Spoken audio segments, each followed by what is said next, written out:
Hello crafties, welcome to another video. My name is Infiniti and today I am going to be showing you guys how to crochet the Tunisian drop stitch.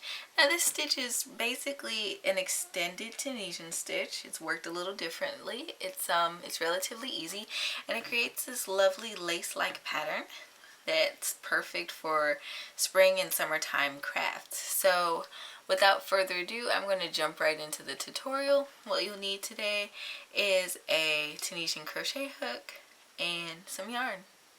Alright, so what we're going to do is start off with a slip knot.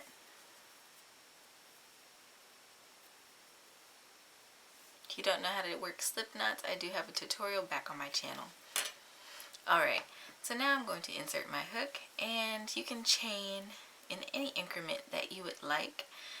Just add one for turning at the end. So I think for my swatch over there I did 12. I think I might do 10 for this one. 2, 3, 4, 5, 6, 7, 8, 9, 10. And then plus 1, which gives me 11. Alright, now I have my needed chains. So what I want to do is we are going to be working not in the first chain from our hook, but the third one. Okay, not the second chain from our hook, but our third one. So what I want to do is insert my hook like so, like normal, and just pull up a loop. Maybe if I zoom in a little bit. Alright. I have 2 loops on my hook. Now I'm going to yarn over, and I'm going to hold that yarn over as I insert my hook into the next stitch. Yarn over, pull up a loop. Okay, gonna do it again. Yarn over, work into that very next stitch, insert my hook, yarn over, pull up a loop. And this is our pattern all the way across row 1.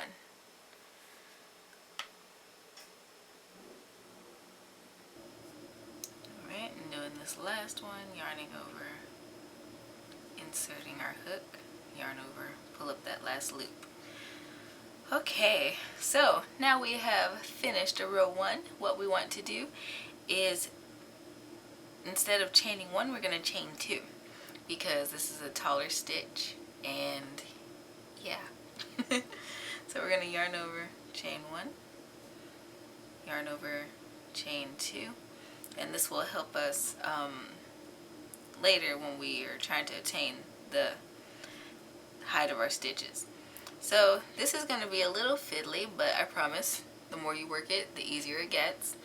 What we're going to do is we are going to take this last stitch that we made off of our hook, and we're going to carefully remove that yarning over that we did, and then we're going to slip that stitch back onto our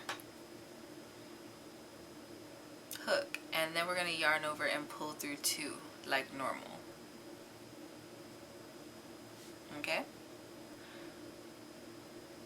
I'm going to do it again. So we are going to take this loop that we just worked off of our hook. We're going to carefully move our hook and remove that yarn over that we have there, and then we're going to put our stitch with our working yarn attached to it back on our hook, and we're going to yarn over and pull through 2. And that is what we will be doing all the way across this row.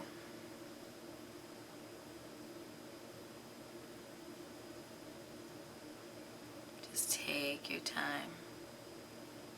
If you need to hold your stitches so you don't accidentally take off more than what you need.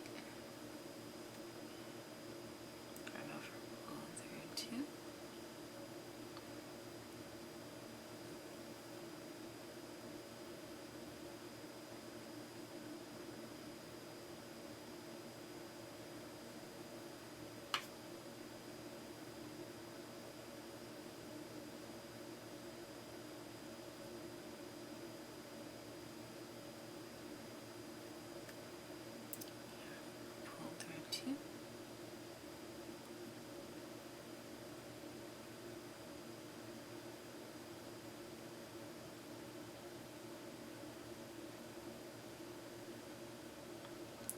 And don't worry about these guys hanging down here. I'll show you guys what to do with them once we hit the end of the row.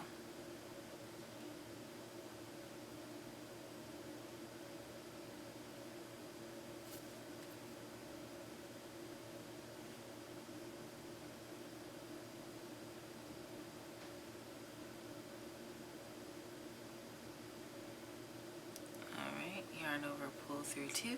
Now if you remember at the beginning we didn't do that yarning over for those first couple stitches, so you don't have anything to remove here, so you're just going to yarn over and pull through 2 as normal. Okay, and so now this is what you probably have. Don't freak out, it's okay, I promise.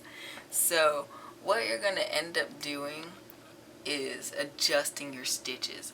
So once you've completed your rows, you could probably even wait till you're done, but you're just gonna take either end, the top and the bottom of the rows. You're just gonna pull gently, but pull until these loops are cinched closed like regular stitches. Okay, and now we're going to move on to row 2.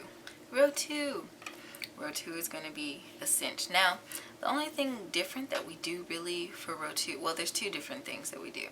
So first of all, we're going to chain 1, which we don't normally do in Tunisian crochet, but because this is such a tall stitch, it's needed. Now what we're going to do is we're going to start working our repetition again that we did in the previous row. But you do have some options when it comes to working this stitch. You can either work it normally, you know, coming through here, and you're bound to get similar effects. However, I find that, you know, sometimes it can be a little loose, a little wobbly. It depends on your pattern. So, you know, you can insert your hook and not only go through this loop, but you can also go through the little support bars, I call it, out the back, and then you can yarn over and pull up your loop. And it just looks neater to me. I did the same thing with my red swatch, so if you find yourself wanting to do that, that's perfectly okay. Okay, now we're going to start yarning over. Going through that front loop, I'm going through that little bar, pulling up my loop, yarn over, insert my hook, yarn over, pull up a loop, yarn over, insert my hook, yarn over, pull up a loop, and make sure that you're only going through one stitch at a time. It's easy to mistake these stitches for one another.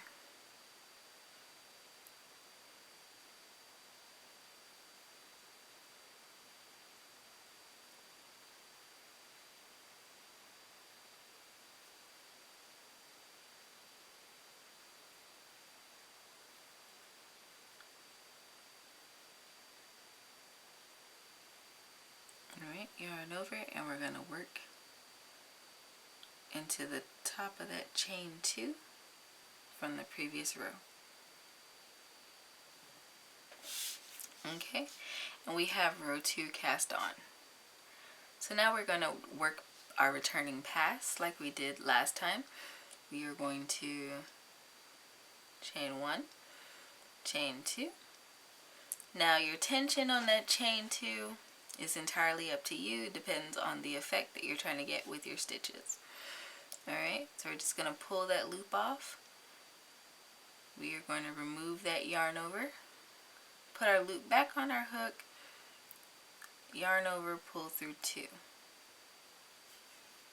And we're going to repeat this all the way across.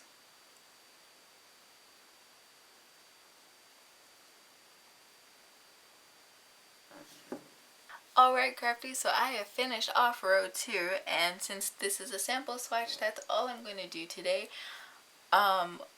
Once you're done with your project, you can just go about casting off with simple slip stitches. The only difference is that you'll be going into that little support bar that we would normally work our stitches in to. So if I were going to cast off on this, I would simply insert my hook as though we're going to work that stitch through that front bar and through that little support bar back there, and just pull up a loop, oops, and work my slip stitch all the way across, but I'm not going to do that. I hope today's tutorial was helpful for you all. If so, don't forget to leave me a thumbs up, and don't forget to subscribe so you never miss out on awesome weekly content like this. I post Tunisian crochet tutorials every Tuesday at 9:30 a.m. CST. So yeah, don't forget to check those out. Also, don't forget to check out my other social media. I know Reddit is a hotspot for me and my feedback right now, but I'm also on like Twitter and Instagram, Facebook, you name it, pretty much everything except for Snapchat. I'm also over on Etsy, and I am on Teespring with a merch store. So until next time guys, happy making.